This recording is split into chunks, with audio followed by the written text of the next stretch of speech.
Boa noite, começando a gravação às 20h02, dia 16 de março. Estamos presentes aqui ao vivo. Eu, Guilherme, João, Jorge, seu Washington. Consigo falar o nome só de Washington, tem que falar um seu Washington antes. Não tem jeito, igual o seu Jorge, né? Não tem jeito de falar seu Vai ser Jorge. terrível, né? Já foi um avanço. Você já está me chamando de Jorge, está ótimo. Pô, Me coloca nesse meio também, Guilherme. tá joia, Washington. Bom estar aqui com vocês. Hoje vamos iniciar a segunda e última parte do capítulo Sede Perfeitos, que é o capítulo 17, se não me engano, é capítulo 17. A primeira parte, o Anderson fez a gentileza de fazer para mim, tive alguns compromissos pessoais, mas cá estou de novo, buscando manter disciplina e comprometimento aqui com todos. Enfim, como de costume, a gente está gravando, apesar de sermos só nós, sempre estamos emprestando essa nossa bela imagem para o YouTube, mas deixo aqui sempre fixado de que aqueles que não querem mostrar a imagem e tudo mais, porque vai para o YouTube, né, um link público, só desligar a imagem e tudo mais, e a gente segue daqui. Então, só para, como a gente já iniciou, pedir àqueles que buscam, têm isso como hábito, que essa reunião, apesar disso tudo, também é uma oração, que coloquem seu copinho de água para fluidificação. E, enfim, começar só dando uma recapitulada antes de abrir a oração, só colocando que o Anderson, na semana passada, eu vi o vídeo dele hoje, pela manhã. Experiência bacana isso de ver pelo YouTube, vocês. Que ele colocou da questão de ser de perfeito, porque vem logo depois, né, que não servir a Deus e a Mammon ao mesmo tempo, que ele, eu acho que foi que pôs, que colocou, então ele deu a sequência, encontrou muitos links, né, muitos encaixes, muitas pontes entre um capítulo e outro, assim como é de costume, dentro do Evangelho segundo o Espiritismo, é uma obra de esclarecimento, é uma obra didática, que se pretende didática. Então, tem esse cuidado enorme do codificador, de Allan Kardec.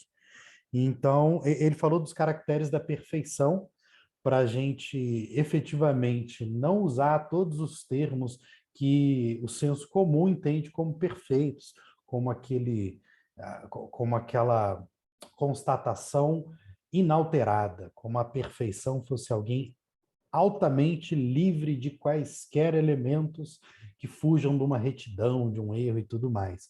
Ele coloca efetivamente da importância da gente contextualizar a perfeição de acordo com a nossa vivência, com o nosso estágio espiritual, nosso mundo habitado, com as pessoas que nos cercam, a gente convive. Avança colocando aquela série de pontos, né, de adjetivações do homem de bem, muito embora, usando o direito rapidamente, a gente tem coisa que a gente chama no direito de rol taxativo e rol exemplificativo. E no rol taxativo é aquele que a lei fala que é A, B e C, então é A, B e C. Eu não tenho que pensar que pode ser F, A-1, A+1, e tem o rol exemplificativo, que é aquele que te dá exemplos, mas você pode, com base neles, pensar em outros. Então, nesse caso, é um rol exemplificativo do homem de bem, quais são as suas virtudes. E ele coloca os bons espíritos, que está ligado a isso, e a parábola do semeador, que é assim, uma parábola muito ditosa, que nos ajuda muito e nos inspira, sobretudo, né? Depois de um capítulo, de uma parte que os homens de bem, que é bem objetiva, bem categorizada, a gente vem com uma inspiração muito grande da parábola do semeador. Enfim, para a gente dar início ao estudo de hoje, fazer uma oração, pedir que o João, você faz a oração de abertura para nós, ou eu posso ler também uma mensagem que eu separei aqui, ao invés da oração, e emendar com uma oração. Pode ser, ué. Você que manda. Então tá. Vou ler daqui, Você então. você faz e já emenda agora com a prece, você ou eu que emendo? Pode. Eu vou ler a mensagem aqui, aí você emenda com a oração. Tá bom. Então tá. Eu separei que chama Elucidações de Emmanuel, que está no livro Nascer e Renascer, psicografado pelo irmão Chico Xavier, que usa como base Sede Perfeitos como nosso Pai Celestial. Que Emmanuel, através de Chico, escreve o seguinte: Sede perfeitos como o nosso Pai Celestial. Esta foi a advertência do Senhor ao nosso coração de aprendiz. Todavia, assim como a maneira do verme, contemplando uma longínqua estrela, sabemos quão imensa é a distância que nos separa dessa meta. Impedimentos, compromissos e inibições fluem do nosso ontem, asfixiando-nos a cada momento de hoje o anseio de movimentação para essa luz. Entretanto, se ainda nos situamos tão longe do justo aprimoramento que nos integrará a essa magnificência divina, é imperioso começar a grande romagem, oferecendo avanço às melhores forças. Ninguém exige que sejas de imediato o paradigma do amor que o Mestre nos legou, mas pode ser, desde agora, o cultor da compreensão e da gentileza dentro da sua própria casa. Ninguém te pede a renúncia integral dos bens que te enriquecem os dias terrestres. No entanto, podes doar de improviso a migalha do que te sobra ao conforto doméstico, em auxílio a um companheiro necessitado. Ninguém esperas que desempenhes ainda hoje o papel de herói em praça pública, mas pode escalar sem detença aquela palavra escura ou amarga capaz de emergir de teu coração para os lábios. Ninguém aguarda que sejas o remédio para todas as doenças. Entretanto, ainda hoje, pode ser enfermagem diligente, bálsamo de úlceras dos enfermos relegados ao abandono. Ninguém te solicita prodígios em manifestações prematuras de fé, mas pode ser, sem delonga, o reconforto que ampara a quantos atravessam as sarças do caminho. Lembra, a semente que te regala o corpo e aprendamos a recomeçar. A planta era ontem simples promessa, hoje é garantia do pão que te supre a mesa. As maiores e mais famosas viagens iniciam-se com o primeiro passo. Esforcemo-nos por fazer o melhor ao nosso alcance desde agora, e a perfeição ser-nos-á um dia preciosa fonte de bênçãos, descortinando-nos o porvir. Emmanuel. Vamos, então, permanecer nessas vibrações dos ensinamentos, desse ensinamento das palavras de Emmanuel. Que sabedoria! Ele mostra para nós que não quer que nós nos tornemos, até pela incapacidade e a prisão ao passado de imperfeição, não quer que nós nos tornemos santos, mas que possamos fazer o mínimo. Ele nos orienta daquilo que a gente puder executar, começando pela nossa família, onde quer que possamos estar, no nosso trabalho, na sociedade, o mínimo. Não é de grande, não faz grande exigência. Que sabedoria! Como é bom ter ao nosso alcance esses ensinamentos desses espíritos iluminados, que nos fortalece, que nos anima, porque às vezes diante dos problemas a gente quer ser mais, mas ainda não conseguimos e cobramos demais, nos cobramos demais. Ele só está dizendo, faça o mínimo, que um dia você chegará no máximo. Mestre Jesus, irmão Emmanuel, irmã Laura, obrigado a todos vocês, espíritos amigos, abnegados companheiros, por esta oportunidade sublime de poder estudar esta doutrina maravilhosa que nos esclarece e nos dá esperança no futuro, porque nos compreende, sabendo da nossa imperfeição, mas também acredita em nós, que nós um dia nos tornaremos espíritos melhores. Então, que o Senhor, mestre querido, grande governador deste planeta Terra, possa, nesta noite, iluminar ao nosso irmão Guilherme, intuí-lo, inspirá-lo, e a todos nós, mestre Jesus, com a mente voltada para ti, para que possamos absorver o melhor que pudermos dos teus ensinamentos. E em teu nome, mestre, em nome de irmã Laura, em nome de Emmanuel e em nome de Deus nosso Pai maior, pedimos a permissão para iniciarmos o nosso estudo desta noite. Que assim seja, graças a Deus. Que assim seja. Obrigado, João. Bom, tentei buscar essa mensagem justamente para que, ao mesmo tempo que a gente mantenha um foco, mantenha um objetivo, que aqui é a luz do Pai Celestial, a morada do Pai Celestial, uma das moradas. E é importante também a gente, não adianta só caminhar, porque às vezes você está caminhando para o lado contrário, tá? Então fica mais longe do objetivo.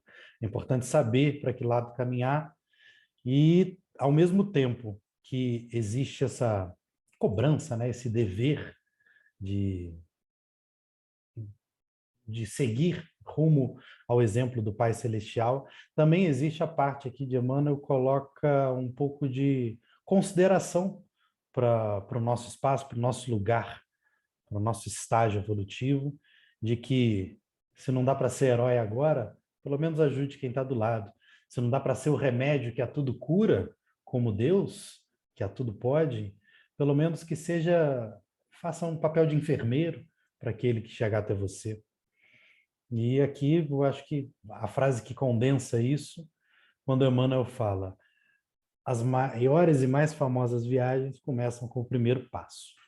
Então, nesse ponto vem o dever, que é o primeiro subcapítulo das instruções dos espíritos, que o Anderson, na semana passada, ele trouxe os subcapítulos efetivamente ligados aos sede perfeitos, sobre as virtudes, sobre a questão da parábola do semeador, e agora vem as instruções dos espíritos, que a gente já vem, sabe, né, vem estudando ao longo das semanas, que é aquela parte que, muito embora cada mensagem é atribuída a um espírito, que se identifica ou não se identifica, coloca ali uma qualidade para si mesmo,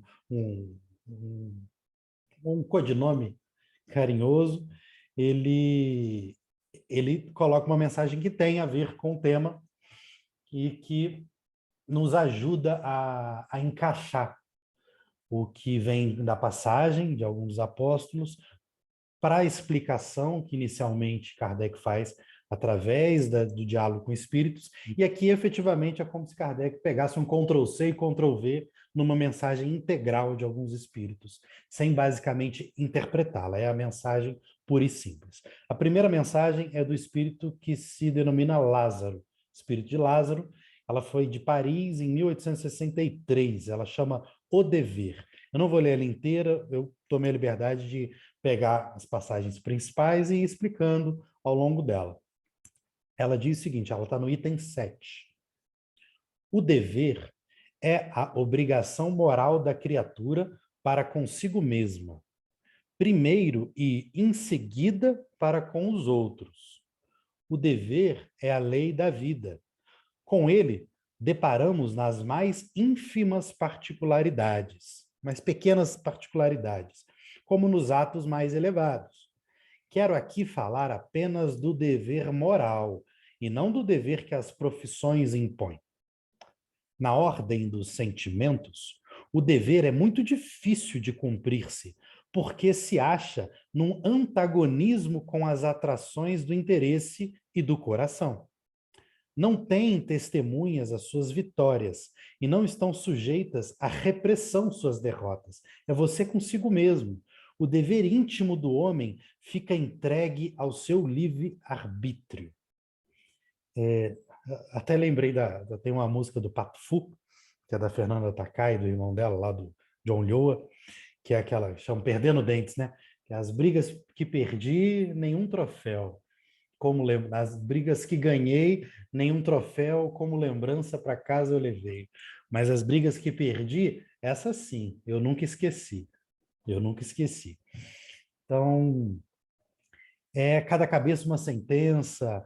A ideia que muitos fazem, os filósofos antigos faziam, daquele que é chamado na Bíblia de juízo final, ela é, na verdade, uma sentença de você consigo mesmo. Recentemente eu até vi, se me permitem colocar aqui uma curiosidade, mas uma curiosidade científica, eu até vi que 2 semanas atrás foi publicado numa das revistas mais famosas de neurologia, um experimento que estava sendo feito, monitorando um cérebro humano. Ele, enfim, ele estava com uma doença, mas ele estava vivo, plenamente vivo, e ele, né, foi monitorado pela uma das mais avançadas máquinas que monitoram a energização do cérebro e tudo mais. E, assim, coincidentemente, eles não fizeram para isso, mas coincidentemente o paciente veio a óbito, evoluiu a óbito, enquanto eles estavam monitorando o cérebro. E pelo que eles colocam ali, existiu em microsegundos, como se fosse uma revisitação a toda a história da pessoa. Existiu o acesso de memórias antigas e como se a vida passasse num filme para a pessoa naquele ponto. Eles conseguiram atribuir isso de acordo com o mapeamento da energia dos locais do cérebro acessados, e isso em milissegundos. Enfim, isso é a filosofia dos antigos, diziam que o nosso juízo é feito por nós mesmos, né? Não tem como esconder, você pode mentir para qualquer pessoa, menos para si mesmo e para Deus.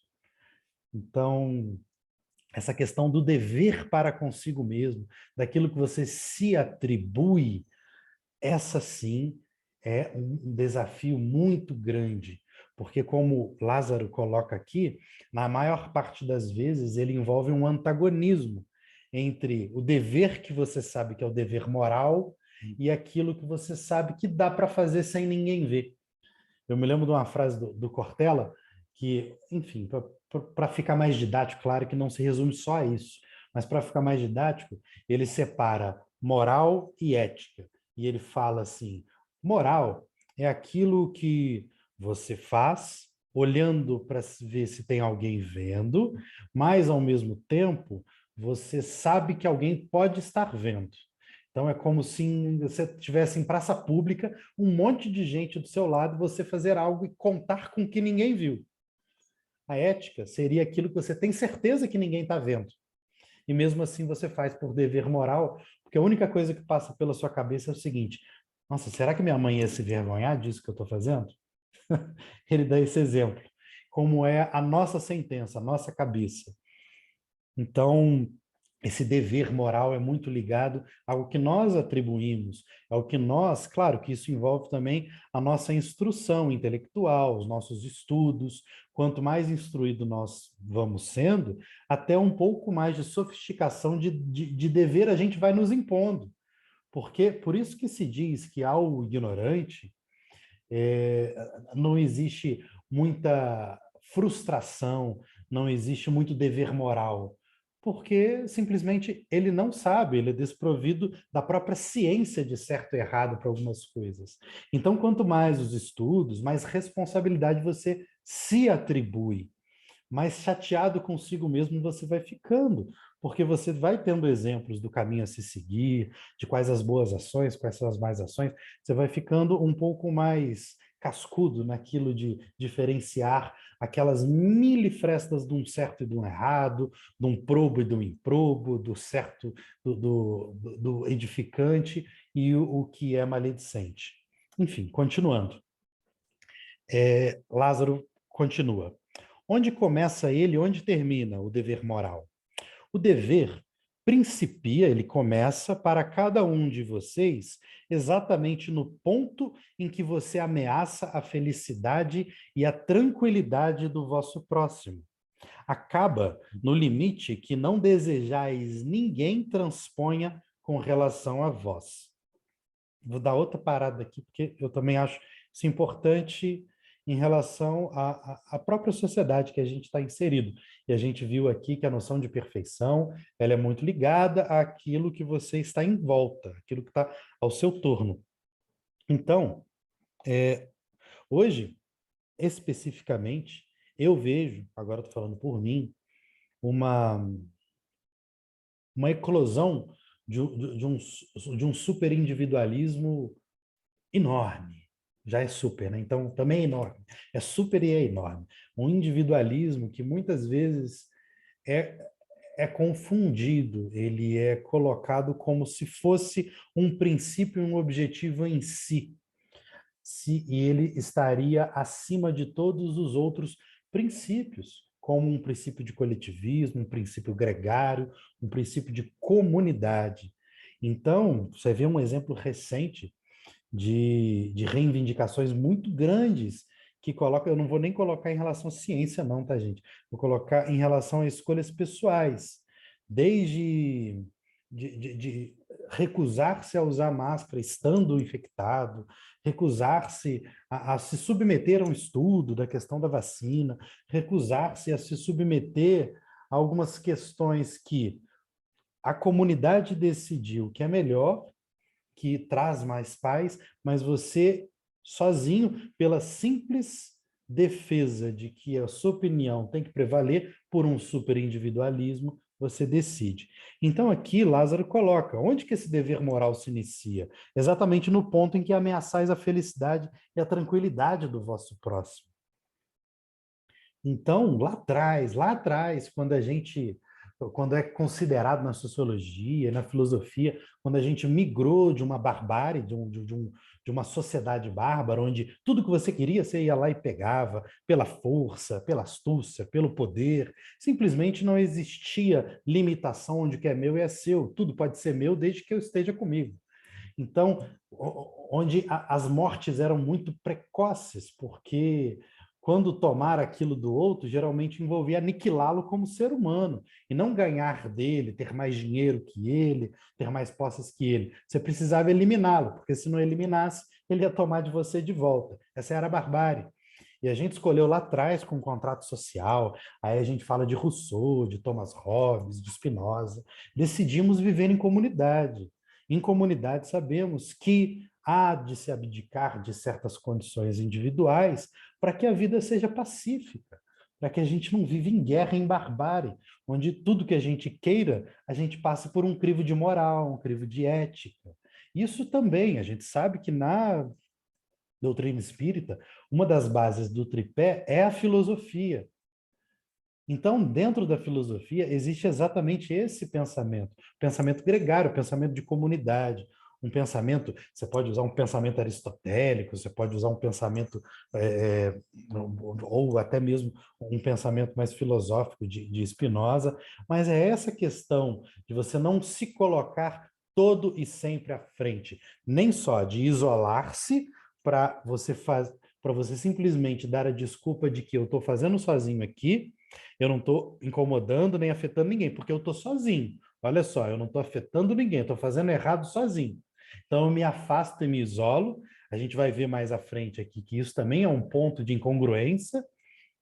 E também aquela decisão de vou fazer isso porque eu acho certo, mesmo você estando numa comunidade que decidiu, com todos os seus critérios de razoabilidade, de ponderação, de que aquilo é melhor para a comunidade. Pode não ser exatamente melhor para você naquele momento, mas você está inserido numa comunidade. E a gente sabe que a evolução, a reforma íntima, ela não é tão simplesmente isolada para só você. Ela é muito importante. O seu dever moral, a sua sentença moral é muito importante, mas você não evolui sozinho. Você está numa sociedade. Você está inserido aqui por algum motivo. Seguindo em Lázaro ainda, voltando para a leitura. Estou no item 7 ainda. Deus criou todos os homens iguais para a dor.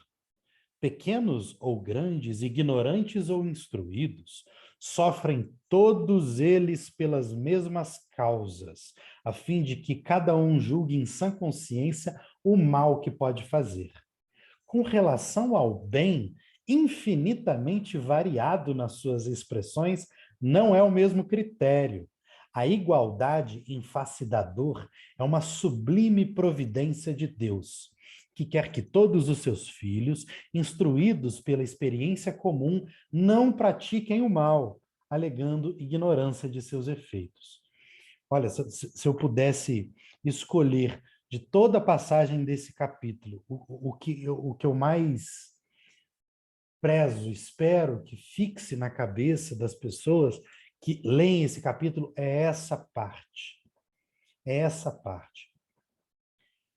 Que Deus permite que a dor seja compartilhada. A experiência da dor para todas as pessoas é a mesma.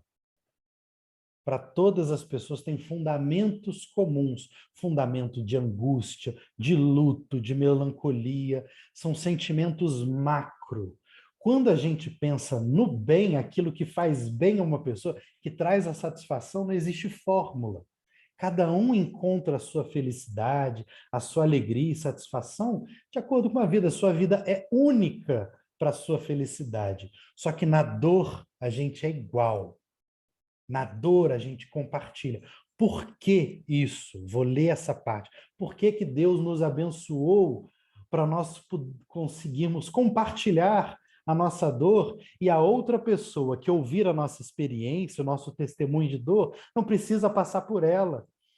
Se ele tiver ouvidos para ouvir, olhos para ver, sensibilidade para sentir, ele não vai precisar passar por essa dor, porque essa dor me foi compartilhada, eu me condenso com essa dor, eu tenho empatia por essa dor. Eu não preciso, eu já aprendi. Por aí dói, né? Então por aí eu não vou. Mas é o contrário de alguém falar, não, é por aqui que é o caminho para a felicidade. Aí não. Aí cada um encontra a sua. Mas na dor nós somos iguais. Vou voltar no ponto onde Lázaro explica isso. A igualdade em face da dor é uma sublime providência de Deus. Ele quer que todos os seus filhos, instruídos por uma experiência comum, não pratiquem o mal, alegando ignorância de seus feitos. Ignorância por quê? Não é possível que nós experienciemos todas as possibilidades de dor. Todas as possibilidades de dor. Não é possível que a gente tenha uma experiência focada específica. Me veio um exemplo aqui à cabeça. Vamos lá. A gente sabe que hoje em dia, muitas pessoas, enfim, pela formação de família ou pela construção de afeto que ela tem para com o mundo, elas têm uma ligação muito grande com seus animais domésticos, muito grande. E assim, ao ponto verdadeiro de torná-los e encará-los como verdadeiros filhos, partes da família. E sabemos que, classicamente, né, existe o luto ligado à perda de um familiar da espécie humana, vamos colocar assim, um irmão, uma mãe, um pai, filho e tudo mais. E vamos colocar aí uma experiência de uma pessoa muito sozinha, que deposita todas as suas experiências e trocas com o animal de estimação, e ela perde esse animal de estimação. A dor dela, a dor do luto, ela não pode ser minimizada onde outra pessoa fala, não, mas peraí, é um cachorro e você perdeu um ser humano. Não, a dor é comum, a gente é igual na dor. Não importa se foi pelo fato da perda de X ou de Y, depende do que a gente atribuiu a isso, ao que nós atribuímos, onde a gente coloca o nosso afeto. Se eu coloco o meu afeto todo, se eu não tenho família, se eu não tenho ligação com a minha família, coloco todo o meu afeto num animal de estimação, o meu afeto se perdeu ali, ele acabou ali, meu afeto doeu quando foi embora.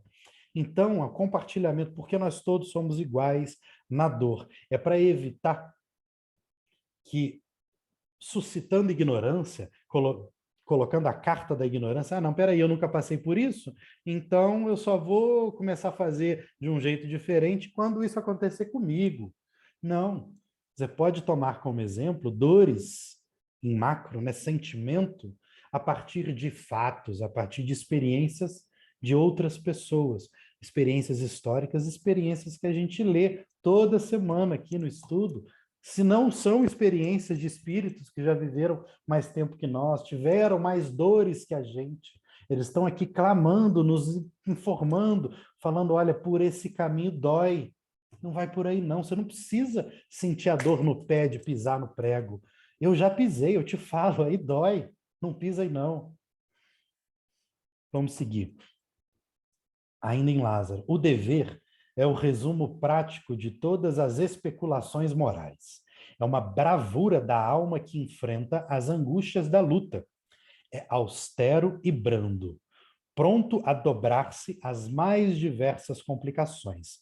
Conserva-se inflexível diante das tentações do mundo.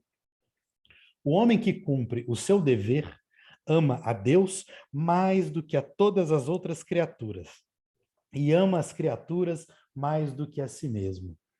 É a um tempo juiz e escravo em causa própria. Paradoxal, né? Mas o homem é o juiz e o escravo em causa própria. Ele é quem julga, quem se acusa. Antigamente os desenhos tinham do Tom e Jerry, geralmente, né? Diante de uma situação, brotava um diabinho, brotava um anjinho aqui, né? Somos nós mesmos, nosso ego, nosso alter ego, o nosso id, somos nós, a nossa consciência que nos molda a partir das nossas experiências. Claro que nós espíritas acreditamos que essas experiências não são limitadas a essa vida.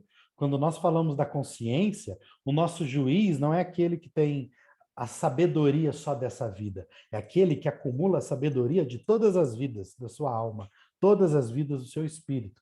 Então, quando você deixa esta carne, essa encarnação, você volta para um julgamento muito maior. Não é só o que você fez agora. Você vai... Todos os seus argumentos de defesa, de acusação e de juiz envolve tudo. Você vai poder usar tudo, inclusive a vida presente, inclusive a vida mais recente. Bom, seguindo, o próximo subcapítulo chama A Virtude. É o espírito que se nomina como François Nicolas Madeleine, em Paris também, em 1863, item 8, falando de virtude. A virtude, no seu mais alto grau, é o conjunto de todas as qualidades essenciais que constituem o homem de bem.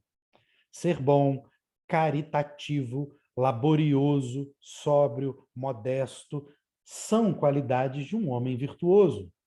Infelizmente, quase sempre as acompanham pequenas enfermidades morais que a desornam e atenuam. Não é virtuoso aquele que faz a ostentação da sua própria virtude, pois que lhe falta a qualidade principal, a modéstia, e tem o vício que mais se opõe à virtude, que é o orgulho. Não imite o homem que se apresenta como um modelo e trombeteia, ou seja, alardeia ele próprio as suas qualidades a todos os ouvidos complacentes. A virtude que assim se ostenta esconde muitas vezes uma imensidade de torpezas e de odiosas covardias. Eu me lembro de uma frase, se eu não me engano, é do Nelson Rodrigues, que ele diz o seguinte, ele fala, sempre duvide de um homem muito virtuoso. As suas qualidades podem ser terríveis.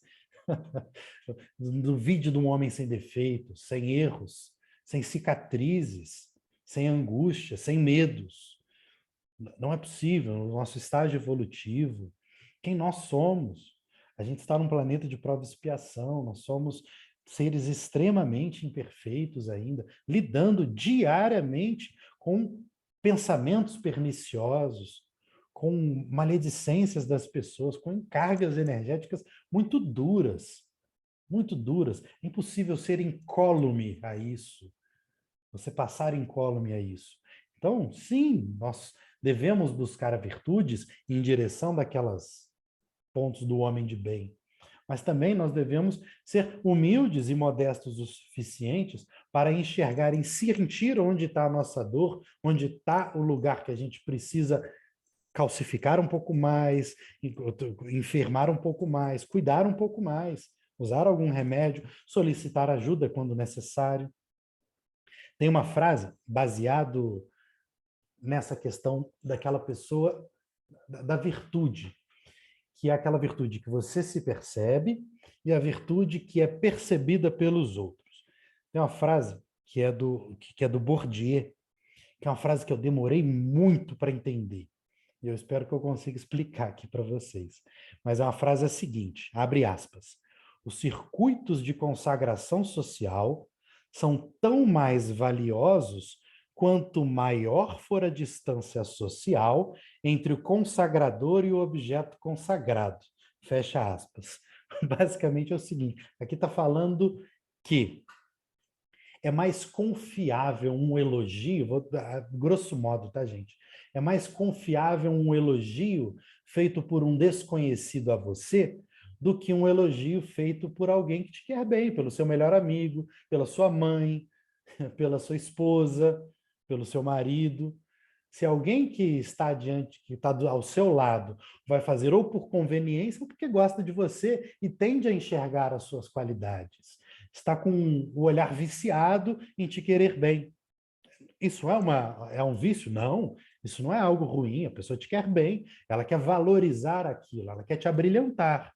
Só que quando você recebe o exemplo que é dado aqui na filosofia, é até o Clóvis de Barros Filho que dá esse exemplo. Fala o seguinte, quando eu lancei meu primeiro livro, eu recebi 3 cartas, as minhas 3 primeiras cartas. A primeira era do meu melhor amigo, a segunda era da minha mãe, o terceiro era de alguém que vivia lá em Portugal, que eu não conhecia. Minha mãe me tecia elogios maravilhosos. O meu melhor amigo me tecia elogios maravilhosos, mas disse que eu podia melhorar. Esse desconhecido me teceu elogios formidáveis e me criticou muito naquilo que ele não concordava. Então, quanto maior a consagração, mais distante quem está me consagrando, esse cara tem que ser mais levado em conta. Então, quanto maior o distanciamento do objeto consagrado ao consagrador, maior a consagração.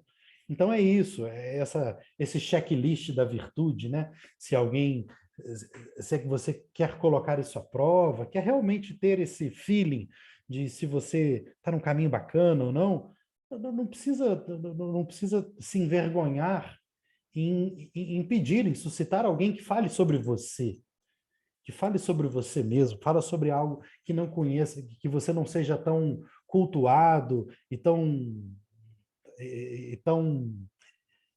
colocado num pedestal ou não tem uma posição de poder, de ascendência sobre aquela pessoa que você pergunta. Não adianta nada, né? Você vai perguntar para o seu funcionário, alguém que você pode demitir, você acha que eu sou um bom chefe? Poxa, não é por aí. Ele pode até ser sincero, mas a sinceridade ela vai correr um risco muito grande.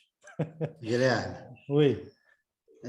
eu acho que assim, a gente pode até usar também o exemplo de não só a distância física, mas afetiva, né? Sim. Quando você pergunta para um amigo, quando você pergunta para um inimigo, né? É isso mesmo, é distância efetiva. É o quanto o olho dele não está treinado para falar bem e olhar as suas virtudes. Ele vai olhar quem você é e não só as suas virtudes. Afinal, nós não somos só virtuosos. O que nós menos somos é virtuoso. Então, continuando, ainda sobre a virtude. A virtude é uma graça que desejo a todos os espíritas sinceros. Contudo, vou lhes dizer uma coisa. Mais vale pouca virtude com modéstia do que muita virtude com orgulho. Pelo orgulho é que as humanidades sucessivamente vão se perdendo. Pela humildade é que um dia elas hão de se redimir. Passando para o próximo subtítulo, que chama Os Superiores e os Inferiores. Ela aqui, esse subtítulo, nesse ponto, ele fala basicamente de autoridade, de ascendência, de quando alguém ou depende de você, ou você tem algum controle social ou afetivo sobre essa pessoa. Essa pessoa lhe tem como alguém superior, seja em relação intelectual, seja em relação a afeto, seja em relação a profissional, se é o chefe. Então, fala de autoridade, basicamente. Então, aqui, o espírito também de François Nicolas Madeleine, ele vai comparar a autoridade ao dinheiro. porque lá atrás ele fala de dinheiro, de riquezas materiais. E aqui ele vai falar de autoridade, que é o seguinte: a autoridade, tanto quanto a riqueza, é uma delegação de que terá de prestar contas àquele que se acha dela investido, ou seja, aquele que tem a autoridade, o poder. Não julgueis que lhe seja ela conferida, ela quem? A autoridade. Não julgue que a autoridade, quando lhe é conferida, é para proporcionar o vão prazer de mandar, nem conforme o supõe a maioria dos potentados da terra, como um direito, uma propriedade. Deus, aliás, lhes prova constantemente que não é nenhum nem outro, ou seja, não é nem propriedade e nem um poder vitalício. A ninguém cabe dizer que uma coisa lhe pertence, quando lhe pode ser tirada sem seu consentimento. E vamos lá, uma pergunta breve. O que a gente tem nesse mundo que não nos pode ser tirado? A vida, o corpo, essa vida, essa encarnação pode ser tirada a qualquer momento. Qualquer coisa material pode ser tirada a qualquer momento. A nossa imagem social pode ser tirada a qualquer momento. O nosso status dentro de uma empresa pode ser retirado a qualquer momento. Tudo é perene, tudo é passageiro. O que você leva efetivamente são suas experiências, é aquilo que você fez, é o seu legado. Isso é o que é teu, mas também é do mundo, porque esse é o ponto bom, porque por isso que vem antes a parábola do semeador. É para falar isso, é para dizer que quando você deixa um legado, ele não serve só para você, ele é uma semente plantada, uma semente que o poder da semente, hoje a semente está na terra, mas amanhã ela vai florescer e gerar frutos para outras pessoas. Então, a autoridade é um ponto disso. Ó. Você deixar um legado através da sua autoridade, através da sua ascendência intelectual, moral, financeira, afetiva, em relação a alguém. Como é que você vai usar a sua autoridade? Assim como pergunta ao rico, que fizeste da riqueza que nas tuas mãos deveria ser um manancial a espalhar a fecundidade ao teu derredor. Também Deus fará a pergunta para quem disponha de autoridade. Ele perguntará: que uso fizeste dessa sua autoridade? Que males você evitou com a sua autoridade? E que progresso você viabilizou, você facultou com a sua autoridade? O que você fez com ela? Se te dei subordinados, não foi para que o fizesses deles escravos da sua vontade, nem instrumentos dóceis aos teus caprichos ou à tua cupidez. Fizeste forte e confiei a você, àqueles que eram fracos, para que você os amparasse e os ajudasse a subir ao seu seio, a subir ao lugar onde você ocupa. Você deixar sementes, instrumentos, você deixar um legado para que essas pessoas consigam usar para chegar onde hoje você está. Porque, novamente, lhe pode ser retirado, não é sua propriedade. Você não é simplesmente... Tudo bem, antigamente a gente tinha aqueles cargos que eram decorrentes de sangue, ponto. Você é rei, a sua família é real, existe a majestade no sangue azul da realeza e tudo mais. Mas hoje, até mesmo naquelas monarquias ainda existentes, não é assim. A gente sabe que pode passar de família, depender da vacância de legado ali entre um e outro. Até isso pode ser retirado de uma família. Então, hoje, a ascensão ao poder, aliado ao que hoje comumente se chama maximamente de meritocracia, de merecimento, ainda que esse termo esteja muito desgastado, mas ainda assim, a autoridade ela é uma conquista. Ela não é uma propriedade que você comprou, pegou, lhe foi dada e pronto, agora está comigo, está no meu bolso, eu uso do jeito que eu quiser. Não. É aquilo que você faz dela, é aquilo como você a mantém. Seguindo ao penúltimo subcapítulo, que chama O Homem do Mundo. que se denomina um espírito protetor. Foi escrito em Bordeaux em 63. Diz o seguinte, item 10. Um sentimento de piedade deve sempre animar o coração dos que se reúnem sob as vistas do Senhor e imploram a assistência dos bons espíritos. Purificai os vossos corações. Não consinta que neles demore qualquer pensamento mundano ou fútil. Elevai o vosso espírito àqueles por que você chama, a fim de que, encontrando em vós as necessárias disposições, possam lançar em profusão a semente que é preciso germine em vossas almas e dê frutos de caridade e justiça. Não julgueis, todavia, que exportando-vos, ou seja, você mesmo se exportando incessantemente à prece e à evocação mental, pretendamos vivais uma vida mística, que vos conserve fora das leis da sociedade, onde estáis condenados a viver. Não, vivei com os homens da vossa época, como deve viver os homens. Sacrificai as necessidades, mesmo as frivolidades do dia, mas sacrificai com um sentimento de pureza as possa santificar. O que eu consigo condensar disso e dividir com vocês? Que é o recolhimento exacerbado, que é você usar a prece e a oração mais como um vício e um gatilho do que propriamente como uma elevação de pensamento.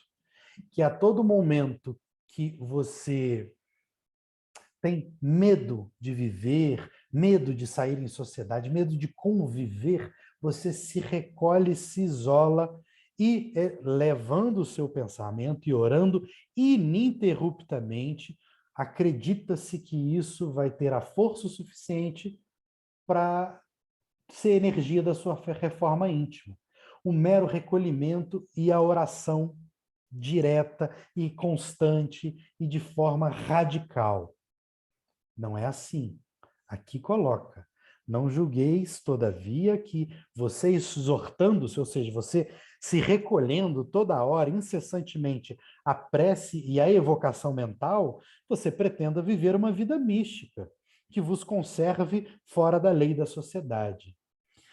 Vivei com os homens da vossa época. Por quê? Fazendo uma leitura sistemática do que a gente leu mais para trás. A perfeição, o homem de bem, a virtude, ela vem para você nessa encarnação de acordo com a época em que você vive. Você não seria o mesmo homem de bem e virtuoso resistindo às mesmas banalidades, frivolidades e tentações da vida que era do século XV. Vamos dizer mais para trás, um século XI, XII, onde, vamos colocar, incestos não eram tão moralmente reprimidos assim. Então, a força de você resistir àquela tentação seria um pouco menor. Resistir a outras tentações de guerra, seria justo você matar o seu oponente numa guerra, porque é a conquista, eu estou defendendo. Ou seja, o que eu quero explicar, as tentações de cada época são diferentes. Se a sua encarnação está nessa época, você nasceu no Brasil, você nasceu aqui em Volta Redonda, está convivendo numa determinada conjunto de pessoas e de família, não adianta fingir que isso não existe, se recolher e viver numa época anacrônica e simplesmente ficar orando, orando e orando se você não passar pelas provas da vida. As pessoas que foram colocadas ao seu redor, o local e a época que você tem a sua encarnação, são partes circundantes da sua evolução, são partes necessárias da sua evolução. Então não adianta ser basicamente, claro que eu não entendo todos os princípios de um monge tibetano. Eu quero tomar cuidado com o que eu vou falar. Mas não adianta tão e simplesmente se isolar na última montanha do Nepal e ficar em plena meditação e nunca se submeter às provações do dia a dia. Aqui usando o termo, as frivolidades do dia a dia. Continuando. Unicamente falando aqui sobre a caridade, unicamente só no contato com seus semelhantes, nas lutas mais árduas, é que se encontra ensejo para praticá-la, ou seja, que encontra-se campo fértil para você ser caridoso. Como é que você vai ser caridoso com a vida, a caridade que a gente viu, moral e material, se você simplesmente está recolhido, recluso, isolado, numa ilha deserta? Como é que você vai praticar caridade? Então, simplesmente ali. Aquele, pois, que se isola, priva-se voluntariamente do mais poderoso meio de aperfeiçoar-se, não tendo de pensar senão em si, em sua vida. A sua vida se torna a vida de um egoísta. E último ponto que eu quero encerrar, vou conseguir, que é cuidar do corpo e do espírito. Espírito de Georges. Espírito Protetor, Paris, 1863. Item 11. É uma pergunta. Consistirá na maceração do corpo a perfeição moral? Vou falar de novo explicando qual é o contexto de maceração. Maceração é como se você fosse lapidar, é retirar a substância de algo. Você vai macerar até encontrar o núcleo. Então, vou ler de novo a pergunta. Consistirá na maceração do corpo a perfeição moral?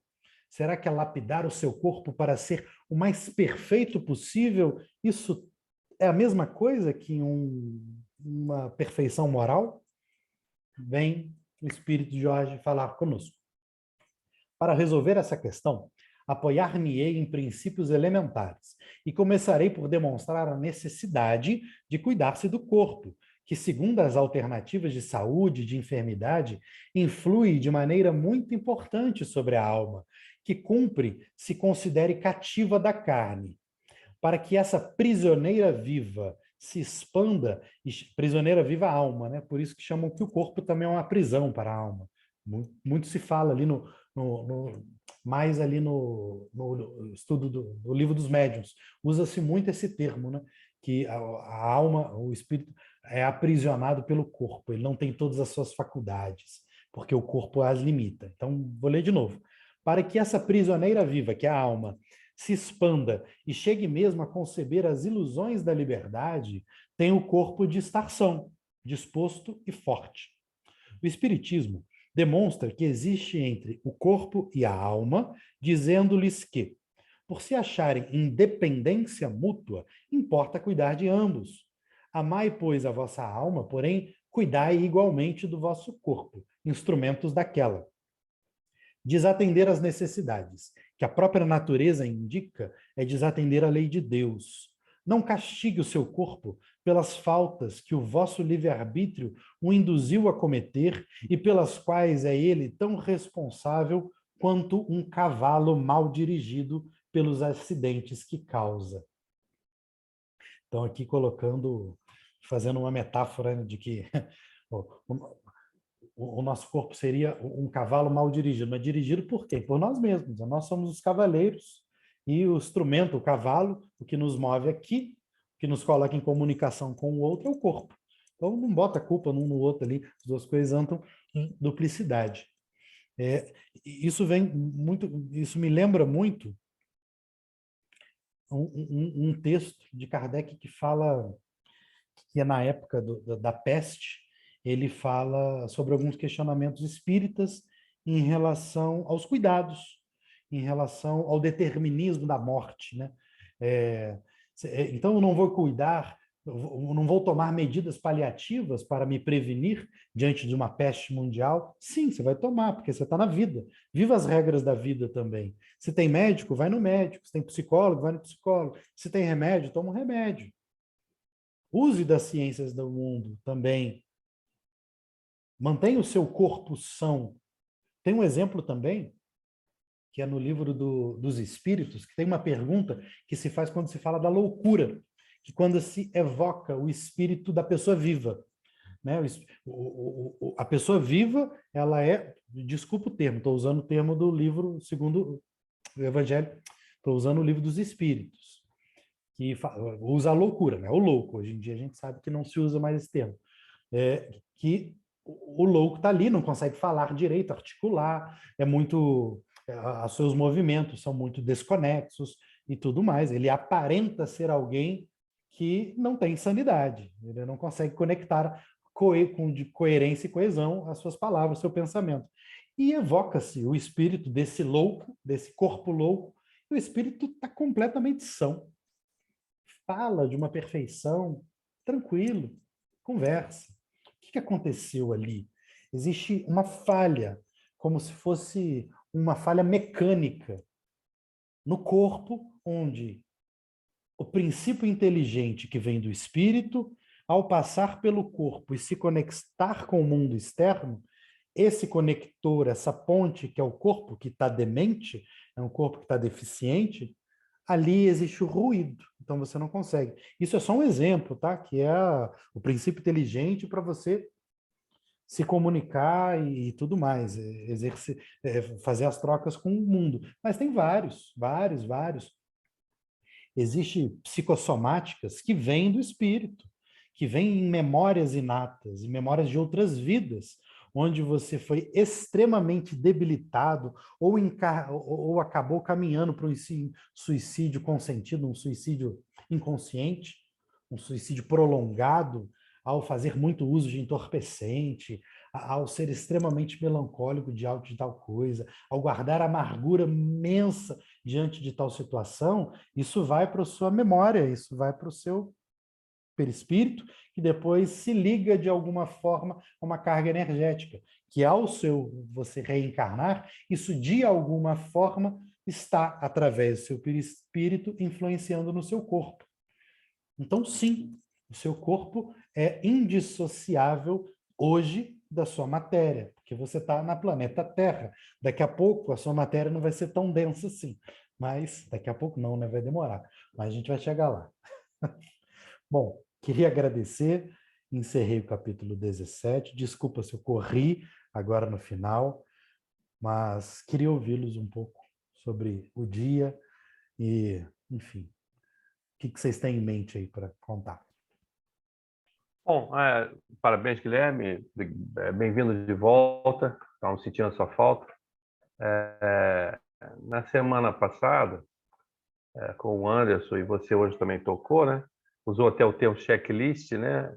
Eu, na semana passada, usei o mesmo termo, porque quando ele listou aquela série de características, né? E você hoje listou mais algumas, eu falei assim, bom, quando eu for pegar agora esse capítulo, eu vou fazer a listinha e vou dizer, consegui esse, não consegui esse, não consegui esse, não consegui esse. Então, vou fazer ali uma colunazinha para ver como é que eu estou, vou dar um ranking de 1 a 10 para cada pergunta e vamos ver qual é o peso que eu vou conseguir ali.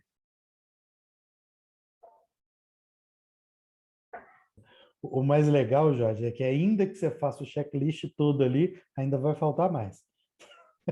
Vai, com certeza. Agora, se te ajuda, Jorge, assim como nos ajuda, né?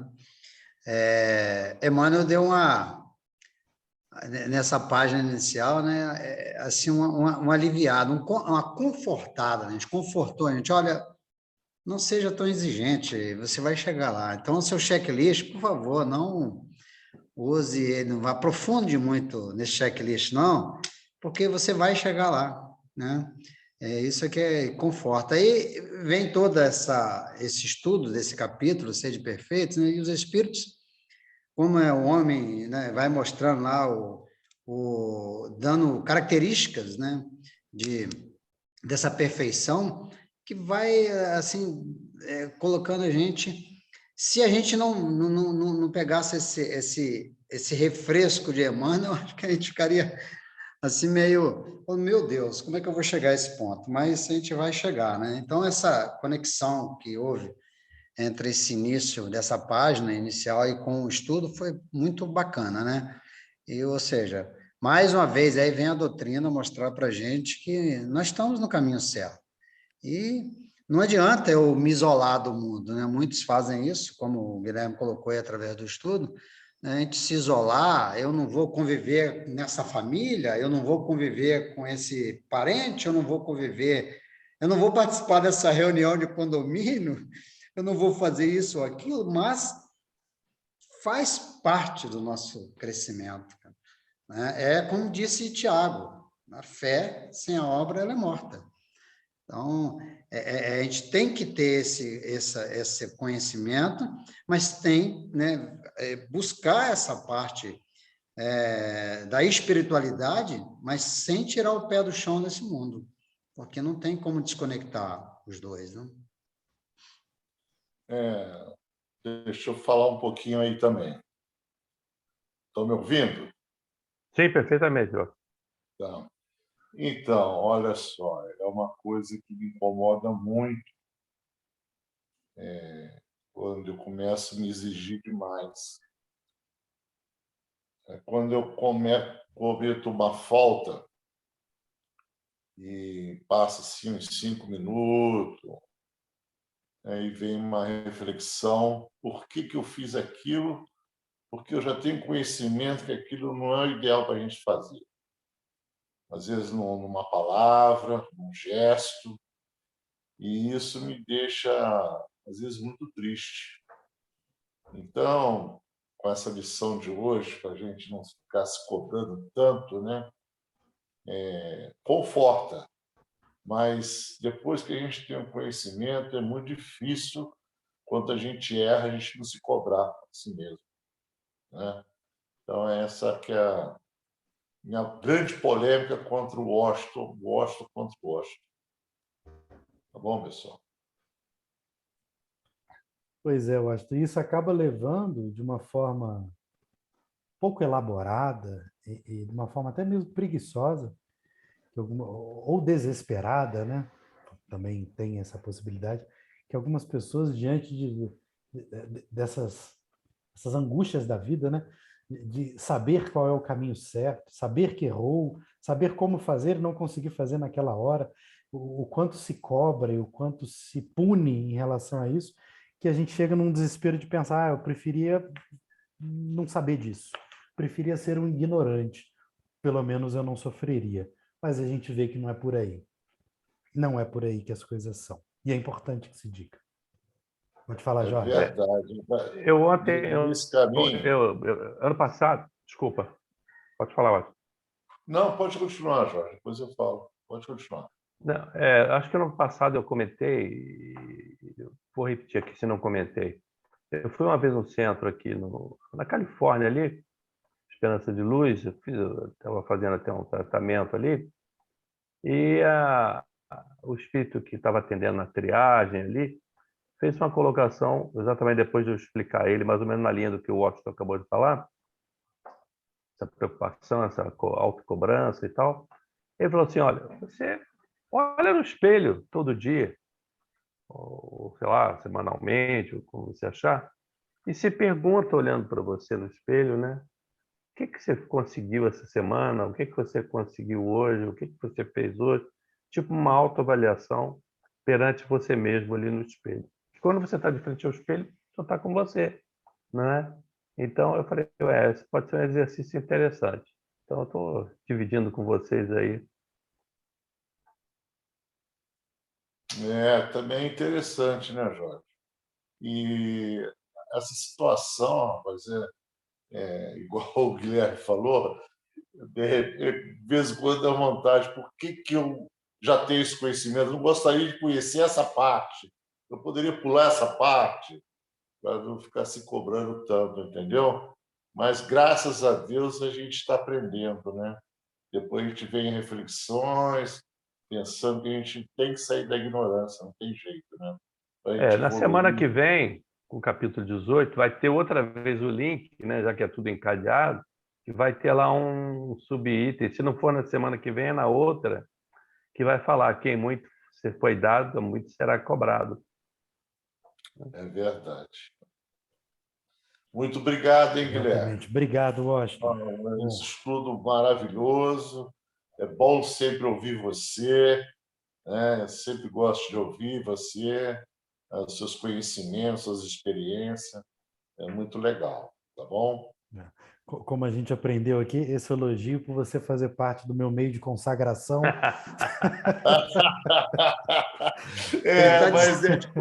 Mas é de coração. Você pode ter certeza que é de coração. A Ele gente tá pode distante, pelo menos combinar, a gente pode fisicamente. combinar de alguém mandar uma carta anônima para você também, não tem problema. Gosto, gosto. É, Obrigado. tá certo. Bom, Tá bom. gostaria de pedir a todos, mantendo essa alegria, mantendo esse sorriso que nos energiza, mantendo esse conforto de saber que podemos estar nos primeiros passos, mas que estamos estudando o rumo certo para caminhar. Que, ainda que não tenhamos todas as respostas e nem a pretensão de termos agora, sabemos que aquelas que nos foi dada foram aproveitadas e colocadas em prática, que viraram obra, caridade, legado, e que, acima de tudo, que os nossos atos se tornam sementes vindouras, produtivas, que sejam no futuro alimento para aqueles que um dia fomos nós mesmos que precisamos e nos alimentamos da semente de outras pessoas que por aqui passaram. Que sejamos terra, que sejamos adubo, que sejamos inspiração. Que quando estivermos numa posição de autoridade, quando estivermos numa posição de estarmos abastados diante da inteligência, das oportunidades, que saibamos e que tenhamos a intuição, a inspiração certa para usar isso da melhor forma possível. Que sejamos cada vez mais instrumentos de bondade e que o nosso dever seja cumprido e que a cada dia, ao deitar a cabeça no travesseiro, tenhamos mínima satisfação e que olhemos com bondade, com um sorriso no rosto, para aquele pouco que conseguimos fazer. Que assim consigamos seguir. Obrigado, boa noite a todos. Assim seja. Aqui estamos. Que Boa assim noite a seja, todos. graças Isso aí. a Deus. Bom descanso aí para